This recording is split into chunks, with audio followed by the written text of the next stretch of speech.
Bonjour à tous, chers auditeurs de Radio Sainte-Marie, future Radio Maria.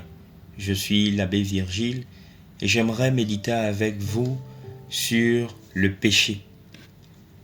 Chers frères et sœurs, si la définition du péché varie selon les écoles, les approches et même selon les religions, il n'en demeure pas moins que la définition du catéchisme de l'Église catholique semble faire école, c'est-à-dire elle semble s'imposer à tous. Il définit ainsi le péché. Le péché est une faute contre la raison, la vérité, la conscience droite. Il est un manquement à l'amour véritable envers Dieu et envers le prochain, à cause d'un attachement pervers à certains biens. Il blesse la nature de l'homme et porte atteinte à la solidarité humaine. Il a été défini comme une parole, un acte ou un désir contraire à la loi éternelle. Le péché est une offense à l'égard de Dieu. Contre toi et toi seul j'ai péché, ce qui est mal à tes yeux je l'ai fait, nous dit le psaume 51, verset 6. Le péché se dresse contre l'amour de Dieu pour nous et en détourne nos cœurs.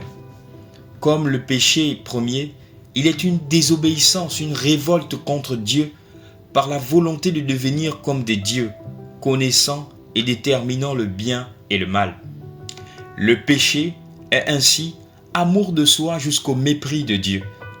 Par cette exaltation orgueilleuse de soi, le péché est diamétralement contraire à l'obéissance de Jésus qui accomplit le salut.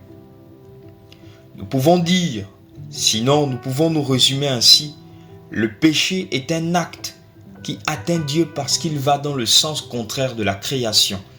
Il empêche celui qui le commet de parvenir à être l'image de Dieu constamment. Et la Bible confirme cette approche ou encore cette perception en manifestant que le péché est véritablement la transgression de la loi de Dieu. Qui commet le péché transgresse la loi, car le péché, c'est la transgression et la rébellion contre Dieu.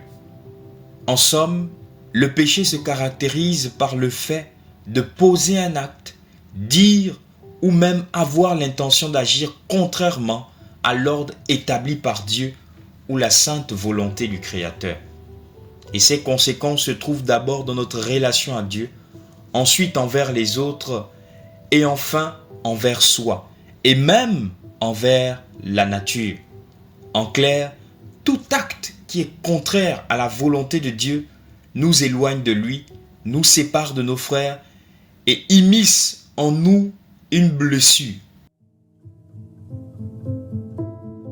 Nous comprenons, pour terminer, que le péché nous détruit. Le péché détruit notre relation avec Dieu. Le péché détruit notre relation avec nos frères. Chers frères et sœurs, fouillons constamment la culture du péché. Fouillons constamment la banalisation du péché dans nos vies pour que véritablement se manifeste cette communion avec Dieu. Chers frères et sœurs, que le péché ne soit pas notre étendard. Que la grâce du Seigneur nous tire de nos différents péchés, de ces péchés que Dieu seul connaît, de ces péchés mignons que nous avons élevés au rang de Dieu. Ô Seigneur, toi qui es contre le péché et veux sauver le pécheur, prends-nous en pitié, ô Dieu d'amour.